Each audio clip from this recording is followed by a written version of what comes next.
Fight club can actually save you in 2025 too. Fight club एक ऐसी movie है जो कि एक नेवर एंडिंग सिनेमैटिक मास्टरपीस है। लाइक इसको तुम किसी भी एज में देख लो, किसी भी ईयर में देख लो, it will be always be relevant.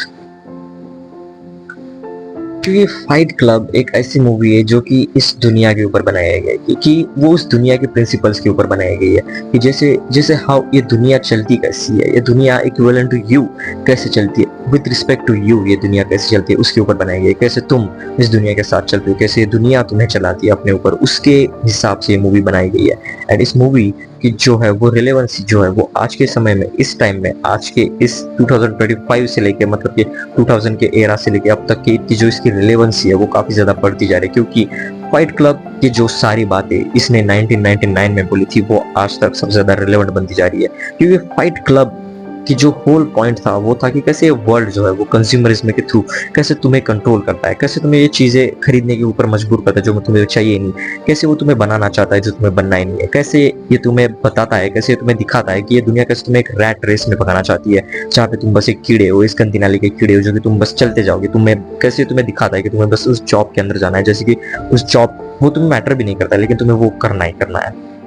It's all about a story कि कैसे अपना नैरेटर जो कि है वो एक ऐसा जॉब करना है 9 to 5 जो उसको हेट करता है, जो उससे प्यार भी नहीं करता है उस जॉब से, and he fucking hates his own life. And उस ओन लाइफ को हेट करने के बावजूद वो ऐसी ऐसी चीजें बाय करता है मटेरियलिस्टिक जो कि उसे कुछ भी हैप्पीनेस नहीं देती, जो उसके बस शो के लिए है वहां पे। एंड फिर भी वो उस चीजों को अपने हिसाब से मतलब कि अपनी जान से भी ज्यादा उन चीजों के लिए केयर करता है। एंड इसलिए इसमें एक डायलॉग है, the things you own and up owning you. And वो डायलॉग हर चीज के लिए रिलेटेबल है। लाइक तुम किसी भी चीज को पकड़ लो, जिस चीज को तुम अपना बोलते हो वो चीज, वही चीज तुम्हारा जो है वो चीज ही तुम्हारा लिविंग प्रूफ बन जाता है कि वो चीज ही तुम बन जाते हो। लाइक वो चीज ही तुम्हारी जिंदगी बन जाती है। वो चीज तुम्हारी जिंदगी में एग्जिस्ट नहीं करती है, वो चीज ही तुम्हारी जिंदगी बन जाती है। या जैसे कि ये मोबाइल मेरी जिंदगी बन गई, या फिर ये मेरा घर मेरी जिंदगी बन गई, that is actually the things you own and up owning you का मीनिंग होता है। एंड जैसे नैरेटर अपना घर ब्लोन अप कर देता है वैसे उसे पता चलता है, जैसे वो रॉक बॉटम हिट करता है तब उसे पता चलता है हाँ, जीरो से जब तुम लाइफ चालू करते हो तब तुम्हारे पास सब कुछ होता है गेन करने के लिए। When you lose everything is the time when you have everything to gain. ऐसा कुछ इसमें डायलॉग था। आई मीन इसके डायलॉग तो पीक है भाई। इसलिए ये मूवी तुम्हें कैसे सेव करेगी, ये मूवी तुम्हें दिखाती है काफी सारी चीजें जो कि तुम आज के समय में कर रहे हो वो कितनी ज्यादा फॉल्स है। तुम मटेरियलिस्टिक चीजों के लिए भाग रहे हो वो काफी ज्यादा फॉल्स है। एंड या मैं हूँ एग्री करता हूँ कि तुम्हें हाँ जिंदगी में कमा के ही मरना है, तुम्हें अगर एनी डे मरना ही है तो तुम्हें कमा के मरना चाहिए। लेकिन हाँ, मटेरियलिस्टिक चीजों को अपनी जिंदगी भी नहीं बनानी है, लेकिन तुम्हें अपनी जिंदगी जो है वो खुद से बनानी है। एंड इसमें काफी ज्यादा प्यारा डायलॉग है कि self improvement is masturbation but now self destruction. यानी खुद के जो सेल्फ तुमने अभी बनाई है, अगर तुम्हें खुद को इंप्रूव करना है, जो तुम इंप्रूवमेंट कर रहे हो वो एक मास्टरबेशन है, वो जस्ट एक हिलाने के बराबर है। जबकि तुम उसमें कर रहे हो लेकिन तुम कुछ भी इंप्रूवमेंट देख ही नहीं रहे हो। तुम्हें अपनी जिंदगी को पूरी तरह से बदलना है और पूरी जिंदगी को बदलने के लिए तुम्हें सेल्फ डिस्ट्रक्शन करना है। फिर मतलब तुम्हें खुद को नहीं तोड़ना, तुम्हारी जो पहले की सेल्फ थी उसको डिस्ट्रॉय कर देना है, जो कि तुम्हारी सारी हैबिट्स थी उनको पहले डिस्ट्रॉय कर देना है, फिर खुद को आगे बढ़ाना है, फिर खुद को सेल्फ इंप्रूवमेंट करना है। ये मूवी जो है ये एक सिनेमैटिक मास्टरपीस होने के साथ साथ ये मूवी एक रिटर्न मास्टरपीस है। क्योंकि इसकी जो स्टोरी लाइन है जिसको तुम फर्स्ट टाइम देखोगे तुम्हें अलग एक्सपीरियंस मिलेगा, तुम इसको सेकंड टाइम देखोगे तभी तुम्हें इसको अलग एक्सपीरियंस मिलेगा। यानी जब तुम सेकंड टाइम देखोगे तब तुम्हें पता चलेगा टेलर डर्डन तो हमेशा से वहां था। यानी उसके जो दो तीन ऐसे ग्लिम्स चलते रहते हैं बीच बीच में उसके एंट्री होने के पहले, तब तुम्हें पता चलता है कि हाँ इसका अल्टर ईगो इसके साथ हमेशा था। एंड इन द एंड ये मूवी यही दिखाना चाहती है कि Tyler Durden is inside you, is inside me, is inside everyone. The only difference is कि उस चीज को, उस एंटिटी को तुम्हें जीना है। वो टेलर डर्डन तुम्हारे सामने कब आता है? जब तुम अकेले में होते हो, तब तुम खुद से जब तुम बात करते हो अकेले में, जब तुम खुद का जो ऑरा अपने दिमाग में जो तुम इमेजिन करते हो, जो ऑरा फार्मिंग तुम अपने अंदर करते हो, जो उन फ्लैशी इडिस को जब तुम अपने अंदर खुद के साथ इमेजिन करते हो, वो है तुम्हारी सेल्फ, जो वो है तुम्हारा टेलर डर्डन। वो टेलर डर्डन तुम्हें बाहर लाना है, उस टेलर डर्डन को तुम्हें बाहर दिखाना। उसमें एक काफी ज्यादा बेहतरीन सीन है कि you are not the things you own, you are not the job, you are not your job, you are not your life, you are not here. Like ऐसे कुछ करके जो है उसके पास कैमरा आता है अपने ब्रैड पिट के पास। वो वाला भी जो एक सीन है वो काफी चंद मिनट है, लाइक चंद पल है, वो चंद शब्द है, वो तुम्हें इतने सारी बातें सिखा देते हैं कि तुम ये सारी चीजें नहीं हो जो तुम दिखा रहे हो, वो तुम नहीं हो। शायद से मैं ये कैमरे के सामने मैं जो हूँ ये मैं हूँ नहीं, मैं जो चीजें ओन करता हूँ वो मैं नहीं हूँ, मैं खुद के लिए मैं खुद हूँ।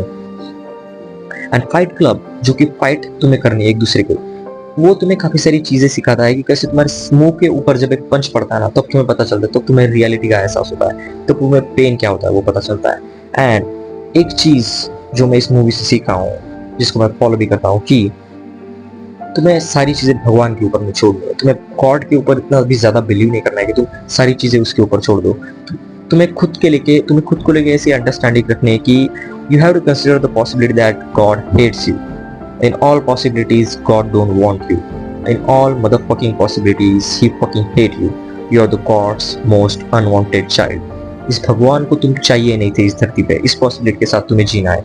इस पॉसिबिलिटी के साथ जीना है कि तुम्हारी जिंदगी में कुछ अच्छा होगा ही नहीं। तुम्हें इस पॉसिबिलिटी के साथ जीना है ताकि तुम आगे जाके रॉक बॉटम फेस भी करो। तुम उसको पकड़ के मतलब कि रो नहीं, तुम उसके साथ आगे बढ़ जाओ, यू नो। एंड जब वो उसके हैंड के ऊपर अपना मार्क देता है, जब उसके हैंड को जला देता है, तब उसको जो है एक रियलाइजेशन मिलती है कि हाँ, this is a body that is going to die one day. लेकिन तुम्हें ऐसे भी नहीं मरना है, तुम्हें कुछ ना कुछ बन के मरना है, कुछ ना कुछ करके मरना है। You have to go to the rock bottom. उसके लिए तुम्हें इमेजिन करना है, उसके लिए तुम्हें सोचना है कि हाँ, मेरे साथ जो भी हो रहा है, तुम बोलते हो ना, जो भी करना है वो गॉड्स प्लान है, मतलब जो भी हो रहा है वो गॉड्स प्लान है, everything is happening is because of God's. No, you have to consider possibility that God don't want you.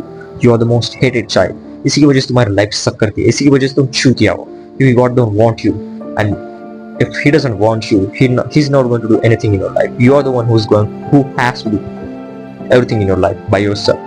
And इसीलिए इसी फिलोसफी के लिए अगर तुम चलोगे तो ये मूवी अभी भी तुम्हें 2025 में सेव कर सकती है। अब पता नहीं मैं ये सारी बातें तुम्हें क्यों बता रहा हूँ। मैं सेल्फ इंप्रूवमेंट वाला चैनल तो नहीं हूँ, लेकिन हाँ, जो चीजें मैंने सीखी मैं तुम्हें वो बता रहा हूँ कि ये मूवी कैसे अभी तक भी रिलेवेंट है इस टाइम में, इस 2025 में। आगे काफी हद तक, काफी सारे जमाने तक ये मूवी रिलेटेबल रहेगी, क्योंकि ये मूवी बात करती है कंज्यूमरिज्म के ऊपर कि कैसे अपन जो ब्रांड का जो क्लोथिंग पहन रहा है, इस ब्रांड को लेकर हमारे मन में इतने सारी ये जो फैसिलिटीज है, ये जो फैसिनेशन है, ये क्यों है? क्यों why do we need, why are we consuming things, why are we not making this, why are we not becoming producers, why are we becoming consumers more and more, consume करते जा रहे हो। you have to consider all of these things। and इसी के साथ अगर तुम इस मूवी को फिर से एक बार 2025 में देख लोगे तो तुम्हें फिर से एक पाथ भी मिल जाएगा कुछ ना कुछ बनने का या फिर कुछ ना कुछ करने का। वो फियरलेस, वो जो कैरेक्टर, वो जो ऑरा तुम्हारे अंदर अपना खुद का है, वो टलर जो तुम्हारे अंदर खुद है, उसको अगर तुम्हें बाहर निकालना है तो तुम्हें जो है रॉक बॉटम फेस करना पड़ेगा। जैसे तुम पूरी जिंदगी के जीरो पे आ जाओगे तब तुम्हारे पास सब कुछ गेन करने के लिए हो जाएगा। जैसे तुम गॉड के मोस्ट अनवांटेड चाइल्ड बन जाओगे तब तुम अपनी लाइफ को अपने हाथों में लोगे। एंड इसमें का सबसे फेवरेट सीन मुझे वो लगा जब वो उस सुपरमार्केट वाली गाय को डलन बाहर निकालता है, उसके सर के ऊपर ऐसे बंदूक तान देता है और फिर उसे बोलता है कि तुझे करना ही पड़ेगा, तुझे वेटरियन बनना है, तुझे बनना ही पड़ेगा। अगर तू 6 हफ्ते में वेटरियन बनने के रास्ते पर नहीं दिखा तो मैं तुझे गोली मार दूंगा। एंड यही दिखाता है कि all of these things you worrying about, these things don't matter, all of these things don't matter, the only thing matter is that what you're doing, what you want to be। तुम focus उसी चीज पे करना है जो तुम्हें बनना है। 40-45 हजार की जॉब पे तुम मर के तुम क्या करोगे? तुम्हें बनना है वो जो तुम्हारे दिमाग के अंदर चल रहा है, और उसी चीज के लिए बनने के लिए तुम्हारे सर के ऊपर कोई भी गोली नहीं तानने वाला है। तुम्हें खुद के ऊपर तुम्हें खुद के दिमाग के ऊपर तुम्हें खुद गोली ताननी पड़ेगी, कोई बंदूक तुम्हारे ऊपर नहीं तानने वाला। एंड इसीलिए he says कि उसका जो कल सुबह का ब्रेकफास्ट होगा वो हम सबसे अच्छा हो, क्योंकि वो उसके लिए तो उसकी जिंदगी में एक नया चांस मिलेगा और उस नए चांस को अपनी जिंदगी में कुछ बनने के लिए लगाएगा। लेकिन तुम्हारे सर के ऊपर कोई गोली नहीं करने वाला है। तुम्हें खुद बनना पड़ेगा, तुम्हें खुद कुछ करना पड़ेगा, तुम्हें खुद अपना पाथ चूज करना पड़ेगा। एंड ये मूवी तुम्हें अच्छे से अपना पाथ फिर से दिखाएगी। तुमने नहीं देखी है तो देख लो, फिर से देखिए तो फिर से देखो, it will help you definitely bro.